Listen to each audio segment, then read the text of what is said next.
Good evening, everyone. Thank you for joining us on this week's edition of the Milford Informer. I am your host, Tim Coet. It seems like Mother Nature has finally decided to let it feel a little more like spring just in time for Easter weekend and also for the new sports season to get underway over at Milford High School.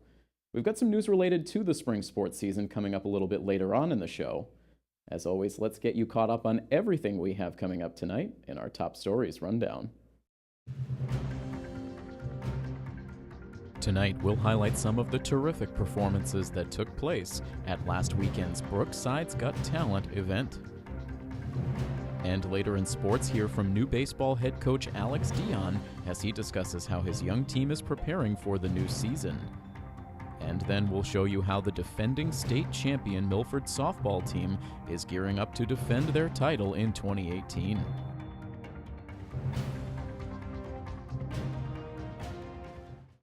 Last weekend, the kids of Brookside showcased their singing, dancing, and entertainment skills in a fun-filled talent show held over inside the Stacy Middle School auditorium. Our Milford TV cameras were there covering all of the action, so let's take a look at a few of the highlights from this year's Brookside's Got Talent. So welcome to the third annual Brookside's Got Talent. We've got a great lineup for you guys here today. I just want to thank everyone that's here. Thank you all for your support throughout the schools. Supporting your local PTOs, and just getting involved. This is what makes things like this even better. I messed up tonight. I lost another fight. I still mess up, but I just start again. I keep falling down. I keep on hitting the ground. I always get up now to see what's next. Birds don't just fly.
Listening to our favorite song.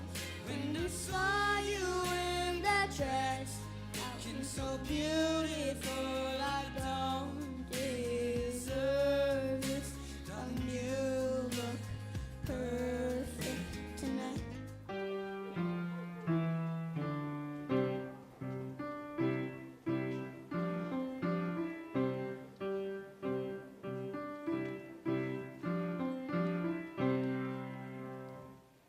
Hello, my name is Declan O'Neill. Does anyone know how many countries there are in the world?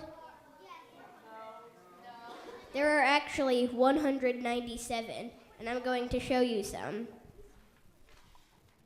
Want me to prove it? Canada, China, Australia, Bolivia. Did you know that I also know all the flags? Saudi Arabia, Macedonia, Cuba, Sri Lanka. Can anybody identify every country by shape? USA, Italy, India, United Kingdom, Ecuador, St. Kitts and Nevis. Thank you very much. I'll see you next year and we'll do the capitals. All right, I'm going to tell you I'm going to tell you a dad joke. When's the best time to go to the dentist? No clue. 2:30. 2:30. Right, guys? You know that one. You ready? All right, kill it.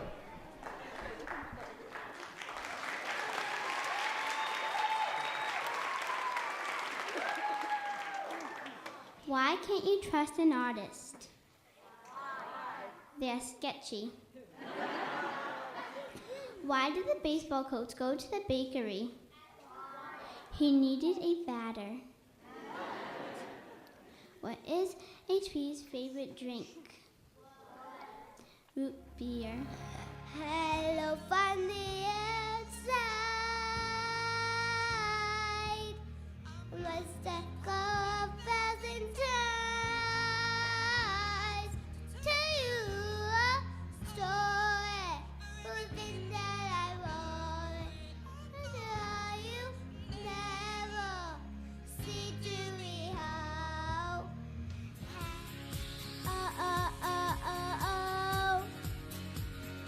Oh, oh, oh, oh, oh. Oh, oh, oh, oh, oh.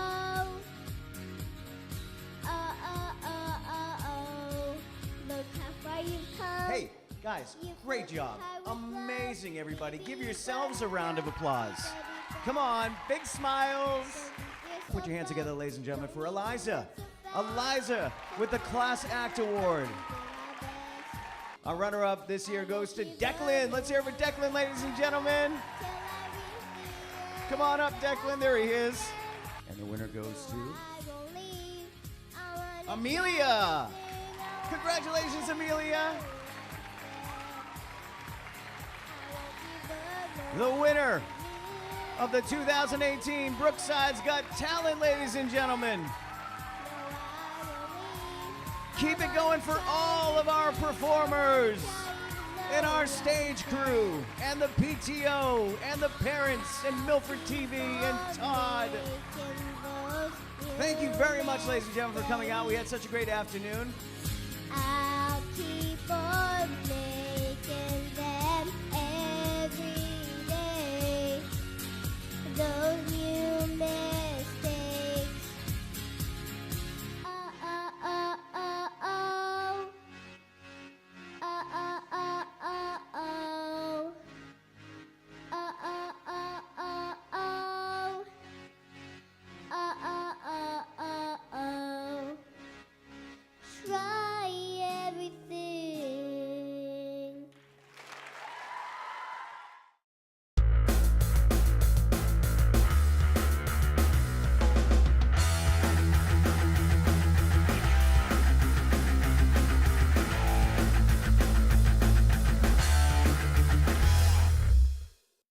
Now that the snow appears to have stopped falling here in New England, we can finally start to think about getting back outside for the start of the spring sports season. Here at Milford TV, we are looking forward to providing coverage for as many different Milford teams as possible. Let's kick off our spring coverage by taking a look at the following season previews for both the Milford baseball and softball teams. A new year brings a fresh start for the Scarlet Hawks baseball team. The team is welcoming in a host of new faces, including at the head coaching position, where Alex Dion is excited to usher in a new chapter of Milford baseball. Obviously, I'm super excited to be taking over and a place with such a proud tradition in baseball, rich baseball history. And I've been lucky enough to coach here for 4 years already, alongside Pelly, and kind of get my feet wet and coach 2 years with Mike here, and have the opportunity to meet guys like Steve Manguso and Joe Stoico and Mike Britta and all the guys who have come before me. So, I'm excited to get going and kind of,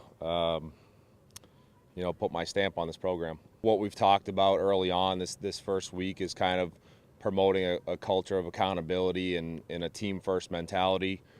We've been inside a lot, so we've had pre-practice meetings every day where we've kind of been able to talk about my philosophies, and I think we've had some pretty good buy-in so far. Not only is the team starting fresh with a new head coach, Milford's roster will be virtually unrecognizable after graduating one of the largest senior classes in recent memory after last season. Obviously graduated a strong class last year. It was 12 guys, ton of senior leadership. Also transferred Alex Cody out of here, which was a tough loss, but We bring back Aiden Wild. He's going to be our senior captain and obviously one of the better players in the league. And he kind of provides some leadership and experience that the younger players can look up to and follow. And then as far as the new guys, I think it presents a lot of opportunity more than anything.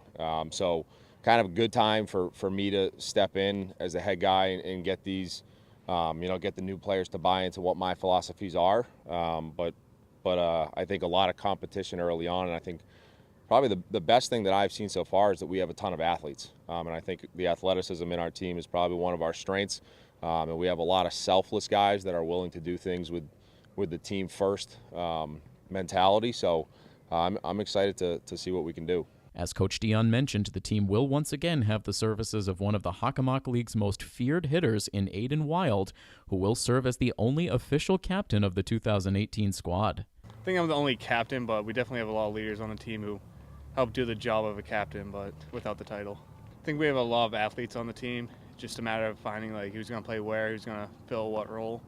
But I'm excited to see how it goes this season. Obviously, he's an exciting player, so it's been a pleasure getting to have him for 4 years, and being able to write his name in the lineup every single day gives me a lot of confidence. Of the many new faces on the roster, there's one Milford baseball fans will surely recognize in recent transfer student Tyler Almeida. Over the summer, I played baseball for Milford Legion, and I got to know Mr. DeVito, Mr. Wynn. And then I met Dion in one of the games, and they just won me over. They just convinced me to come back, and I knew in the back of my mind I always wanted to. I always wanted to go to Milford High School, and they really solidified that. Everyone's friends out here.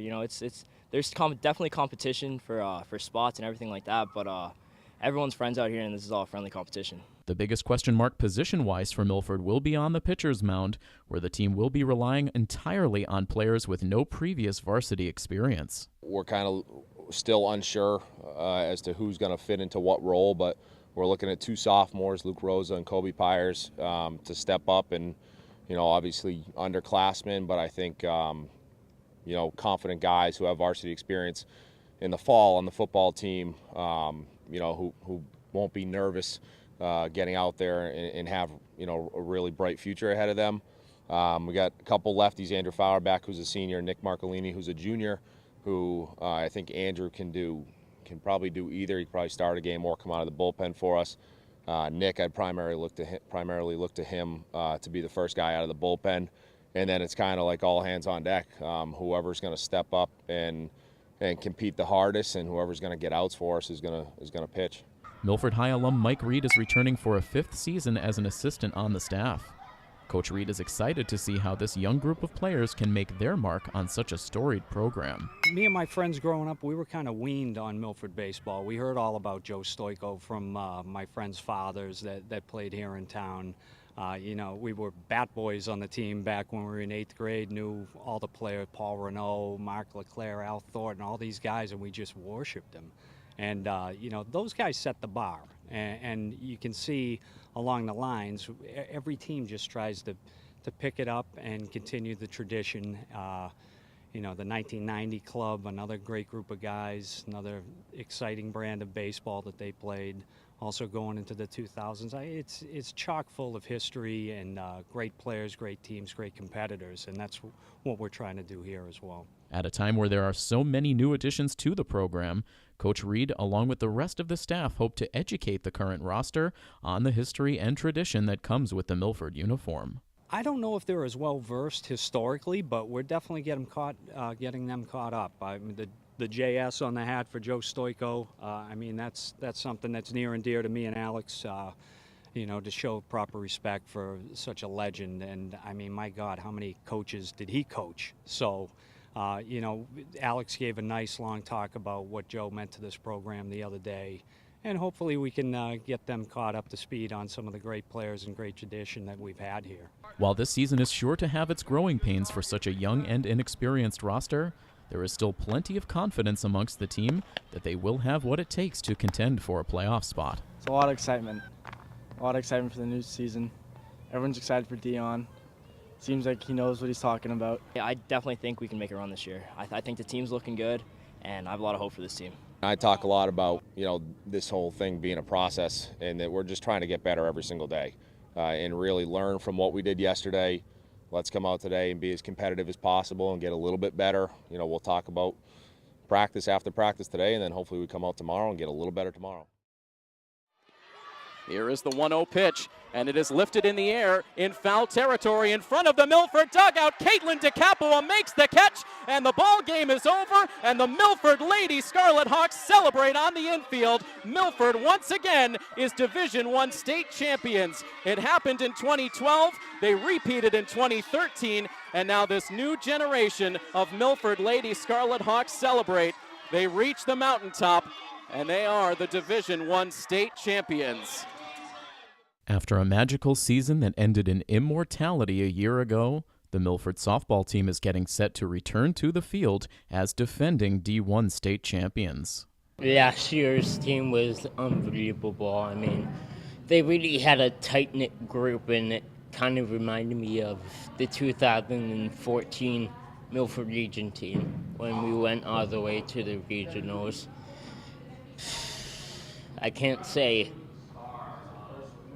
nothing but good things about last year's team. I mean, what they did was magical, and I think we can do it again this year.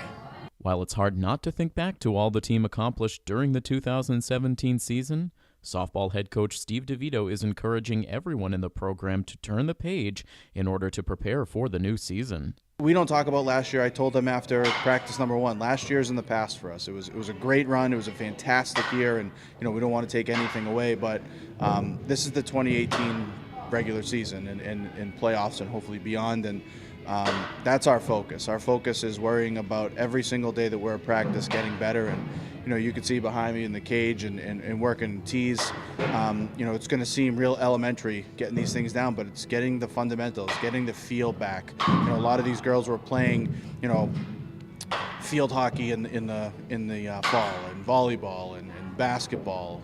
All different kinds of sports, and you got to get that feel back. And a lot of them have worked hard in the off season, but it's nice to get back together and spend some quality time with each other and learn each other again and really understand what our goals are as a team, and that's what we focus on. Milford is fortunate to be returning a large portion of their state championship roster for the 2018 season, giving the Lady Hawks valuable experience and leadership to lean on as they head into what should be a challenging schedule. I think it's great because we've all grown up with each other and played together. We kind of all know how each other works, and everyone has great leadership and can handle anything that we throw at them. I think it's really exciting because, yes, we have grown up together and we started playing softball together, and now we'll get to finish together. For me, this is actually going to be my last year of playing softball because I'm playing a different sport in college. So I'm just super excited. I'm ready to give it my last go, I guess you could say. But yeah, I'm really excited for this last season. It's sad, but it's also just very I'm really excited, yeah. And I'll be playing in college, but this is my last time playing with girls like Shannon and Emily that I've been playing with since kindergarten. So I just want to make some last memories and make it a good ride. Yeah, and I'm kind of happy and sad at the same time. Since it's my last year of high school, I'm pretty sad, but I'm happy to be back with these girls and play one more year with them since we've been playing together for so long. We have 4 senior captains this year, Maddie Bonvino, Shannon Cormier, Emily Pierre-Gustavo, and Kelly Reichert, all going to play pivotal roles. But the one thing I did tell those 4 girls and the rest of the seniors, I named 4 captains, but as far as I'm concerned, this entire senior class is full of captains, full of leaders. And we can name 4 all we want, but what it's really going to take is a complete group effort in order for us to go and be where we want to be. Pitching was the backbone of Milford's success in 2017. While Coach DeVito is fortunate to have Kelly Reichert ready to step into the primary starter's role, he will continue to look for new players to step up and earn time in the circle as the season goes on. Obviously, Allie and Kelly last year was a luxury that I don't think any team has had in a long time. most teams you see that will come in with their ace, it's going to throw 105 to 110 innings in the season, and everyone else kind of sprinkles in. And last year I think it was in the regular season, something like 66 to 54 innings between Allie and Kelly, and we did that on purpose. We wanted the two of them fresh, and we've got to find that 2, that 3, and maybe even that 4 behind Kelly to give her some rest, give her some breathers, really. And a couple girls that have really worked at it, Jess Tomaso, who is someone that she's so unselfish. She's a first baseman power hitter going to Providence, top of the league in almost every category offensively, tremendous first baseman.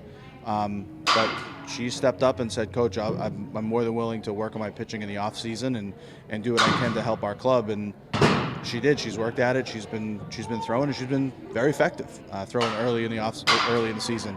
And 2 sophomores, April Swain, Megan Hart, both run JV last year, came up for the playoff run, but JV players last year, and we're looking for them to take that leap. I think welcoming these new girls onto the team will bring maybe like a little bit of inter-squad competition to compete for these spots, and I think this competition for these open spots will definitely bring us closer together and push each other every day to be our best. Milford softball successfully claimed back-to-back state titles in the 2012 and 2013 seasons, and so the question facing this year's team naturally will be, can the program repeat once again? It's definitely a lot of pressure. As Coach has said to us before, every team, we are the hunted now. Everyone wants to beat us. Everyone's putting on their best game for us specifically. But we need to make sure that we stay calm, we don't get in our heads. Each game we have to treat the same. It doesn't matter if we're playing KP or Taunton, Franklin, no one. They're all the same game. We all have to treat them as the defending state champions. And we have to try to get out of our head last year, because it was last year, it's in the past. We need to move on from it. It'd be awesome to get there again, but it's something that we can't dwell on, because if we sit and think we're the defending state champs, we're going to get there again, we're going to end up getting in our own heads, and we're going to end up being our own downfall to the season. It's a great honor. I know last year, actually, at the beginning of the year, I remember when KP won our sophomore year, it was everyone wanted to beat KP, and everyone's like, oh my God, we're playing KP, and I don't know if people are gonna have we're gonna have that target on our back, as our coach says, and it just, everyone wants to beat us, and it's just really cool to think that. I agree with Jess. It's gonna mean that every game that we play, everyone's gonna give us their best game. They're gonna try as hard as they want, because they want to be the team that beats Milford. So it's definitely a goal for us to go as far as we can. So we're gonna work hard towards that. It's going to put a little pressure on us, but I think we're going to need another push to kind of push us even further to what we want as a group. The 2017 graduating class had their story, they wrote it, and they're forever etched in the legacy of Milford softball. And I said this to the girls, and I mean this wholeheartedly, though. This is the 2018 edition in the long book of Milford softball, and what do you want your legacy to be? And that's up to them. I think we all know what it feels like to win a state championship, and all of us would want nothing more than to do that again. I think that, last year losing to Taunton first game was definitely our motivator, but I think just winning last year alone is a big motivation for all of us to do it again. Yeah, I think that we want nothing less than a state championship. That's what we work towards, and I think winning last year really showed us how hard we actually need to work towards to get to that point in the season, and I think it will help us as we take on every single game. It's a new page, it's a new year, we're after the same goal, and we do have the same group of girls pretty much, so we're just ready to take on whatever the season throws at us. Most of us actually had a softball games for our travel team the next day after the state championship, so we already had to kind of turn the page, but we soaked it all in, and now we're just looking to do it ourselves now. Right now, Athletic Director Peter Boucher and the spring coaches are still trying to determine when field conditions will allow for games to officially begin. As soon as the games get going, you can count on plenty of full game coverage and highlights here on Milford TV. Make sure you check in with our Facebook and Twitter pages for the latest updates. And now let's get to this week's upcoming events. Coming up on Wednesday, the Friends of the Milford Town Library will be hosting an event titled A Reflection of Love Supreme. Join Tom Ingracia as he tells the stories of Motown through the eyes and camera lenses of its fans. The presentation includes never-before-seen photos, as well as behind-the-scenes glimpses at what made Motown the music that inspired a generation. Reflection of Love Supreme will be taking place this Wednesday, April 4th, over in the Granite and Quarry Room inside Town Library beginning at 7 p.m. The event is free and is open to the public. And here's an early heads up that in April, the Milford Area Chamber of Commerce will be holding their 96th annual Meeting and Awards Breakfast. Come celebrate the sweet success of business with other members of the Chamber. The breakfast is taking place on Tuesday, April 24th at the Crystal Room from 8 to 9:30 a.m. Tickets are $30 for members and $40 for non-members. The Chamber is also looking for nominations for deserving individuals or businesses to receive one of the many awards to be given out at the breakfast. For more information on tickets or to make a nomination, you can contact the Chamber at 508-473-6700 or log on to milfordchamber.org. Once again, we want to remind you that Election Day is this Tuesday, April 3rd, with polls open in Milford's 3 voting locations from 8 a.m. until 8 p.m. Milford TV will have live election night coverage over at Town Hall. We will be on air shortly before the polls close, and we will remain on air until all precincts have reported in. We will also welcome in any candidates who wish to join us live on air over the course of the evening. So make sure you check out our live election night coverage this Tuesday night, starting just prior to 8 p.m. Thank you once again for joining us here on the Milford Informer. From all of us here at Milford TV, this is Tim Coet saying have a great week. So long, everybody.